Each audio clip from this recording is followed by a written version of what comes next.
अस्सलाम वालेकुम, मैं हूं मोहम्मद अजीम और आप देख रहे हैं चैनल फन पारे।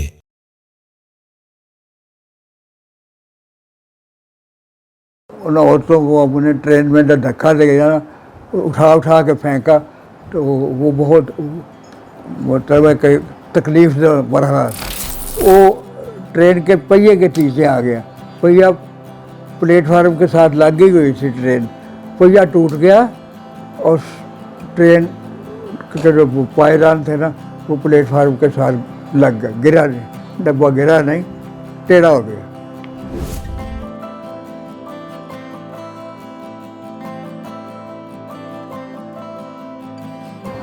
हम 7 भाई थे, बहन कोई नहीं थी। 7 भाई थे, उनमें से 4 तो फौत हो गए, तो 3 फौत हो गए हैं, 4 माशाल्लाह हैं। वो 2 यहाँ रहते हैं, एक ने मकान वहाँ बनाया हुआ है सड़क के करीब। हमारा नंबर पहले दूसरा था, वो बड़ा भाई फौत हो गया, अब हमारा नंबर है, अब सबसे बड़े हैं। हमारी बहुत इज्जत करते हैं, वो एहतराम करते हैं छोटे भाई। आज तकसीम से पहले शादी हो गई थी, तो शादी कुछ साल पहले, पाकिस्तान को बनने से पहले साल पहले शादी हो गई थी। तो वो उनको उन औरतों को अपने ट्रेन में जब धक्का दे गया ना, उठा उठा के फेंका तो वो बहुत मतलब है कि तकलीफ से बढ़ रहा था। ट्रेन जब चली ना तो अमृतसर के पास एक पुल था, लोहगढ़ का पुल, जहाँ से नीचे से ट्रेन गुजरती थी और जो इधर से आते थे ना ट्रैफिक, लारियाँ वगैरह, ट्रक, वो शहर की बजाय उस पुल से गुजर के लाहौर रोड पे आती थी। तो उन्होंने किया हुआ था एक बहुत मोटा रस्सा लोहे का बांधा और 6 फुट लंबी लाइन, वो उस रेल की छत से के साथ टकराने के लिए उन्होंने बांध दी सिखों ने।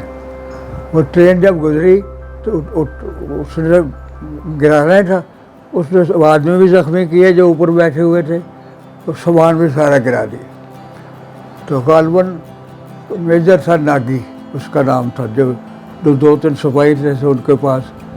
उसने ट्रेन ऑर्डर दिया, खड़ी हो जाओ। वो खड़ी हो गई, ट्रेन खड़ी हो गई। फिर उसने वो टांगों वाली एक ऐसी ब्रेन गन थी, ब्रेन गन अब तो वो नहीं कह सकते, वो कुछ थे ब्रेन गन, वो पुल की तरफ उसने तो मुँह कर दिया। वहाँ से दुनिया भाग गई, सिख हिंदू सब भाग गए। तो उनका लगा अपना सामान उठा लो, जो गिरा उठा लो। जो जख्मी थे उनको तो बेचारे को पट्टी पुट्टियाँ का बंदोबस्त करना था, लाहौर में ही आ गए। हमारे जो वो सामान लोगों ने कुछ इकट्ठा किया, कोई टूट गया, कोई रख लिया। वो जो ट्रेन पे से जिस ट्रेन पे जब GT रोड साथ आती थी ना, कभी साथ हो जाती थी, कभी पीछे हो जाती थी। जब GT रोड साथ आती थी हम लाशें देखते थे, और ज़्यादा लाशें जो थी वो हिंदुस्तान के आए हुए वो लोग थे, पठान, जो बंद बनाते थे, सड़कें बनाते थे, उनके साथ गधे भी थे उनके। तो उनकी लाशें थीं, गधों की लाशें थीं, कुछ गधे भाग गए, कुछ मुसलमानों की लाशें भी थीं। हत्ता कि यहाँ तक हुआ कि जब ट्रेन रुकी है ना, उन्होंने लोहे की तार से गिराई है, सामान गिराया, तो ट्रेन मेजर ने ऑर्डर दिया कि खड़ी कर दो। वो खड़ी की, सामान उठाने लग गए।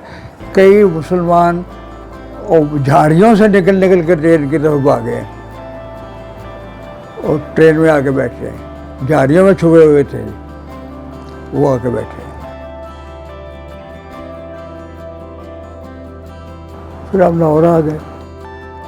लाहौर वाघा से गुजर रहे थे, नारे लग रहे थे। इस तरह से हम लाहौर पहुँचे। लाहौर पहुँचे तो यहाँ एक बिस्तर ऊपर से गिरा। बिस्तर बहुत टाइट था, वो ट्रेन के पहिए के पीछे आ गया। पहिया प्लेटफार्म के साथ लग ही गई थी ट्रेन। पहिया टूट गया और ट्रेन के जो पायदान थे ना वो प्लेटफार्म के साथ लग गया, गिरा नहीं, डब्बा गिरा नहीं, टेढ़ा हो गया। बोले ऐसे ही लाहौर पहुंच गए। लाहौर से हमने मकान की तलाश शुरू की और स्टेशन पे रहे एक दिन। तो एक जो हमारे बीवी थी ना, वो भगवानपुरे उनके रिश्तेदार थे, उसकी बहन थी। मैं वहाँ छोड़ने उसको गया। मैं कहा आपको यहाँ रह जाओ, तो हम तो फिर चलते हैं। वो हमने वहाँ छोड़ा। 1 रुपया के 1.5 रुपया टांगे वाले ने लिया, तो हमें भगवानपुर पहुँचा दिया। हमें नहीं पता था भगवानपुर किधर है, पहुँचा दिया। फिर हमने उसको वहाँ छोड़ा, फिर स्टेशन पे आ गए। और स्टेशन की जान देखा, ग्वाल मंडी में फिर के इधर उधर, कुछ नहीं हमें मिला। यहाँ से मेरा मकान का मायूस हो गया, पिंडी चले गए। पिंडी हमारा एक रिश्तेदार था, उसकी तब्दीली 15 दिन पहले हुई थी। बाबा नूरुल्लाह उसका नाम था, वो डाकखाने का सुपरवाइज़र था। हम उस ब्याह पे आए तो उसको मिलेंगे, तो 15 दिन पहले आया हुआ है। मगर अब शहर में किसी ने दाखिल नहीं होने दिया। उन्होंने कहा यहाँ हैदा फैला हुआ है, तो आप शहर नहीं जा सकते। ट्रकों में बैठो, ट्रकों में बैठ गए। वो स्कूलों में ले गए हमें, मुख्तलिफ स्कूलों ने अरेंज किए हुए थे। वहाँ पानी का, नहाने का, खाने का बंदोबस्त था। रात उन्होंने वहाँ रखा, अगली रात फिर अगले सुबह फिर ट्रक आ गए।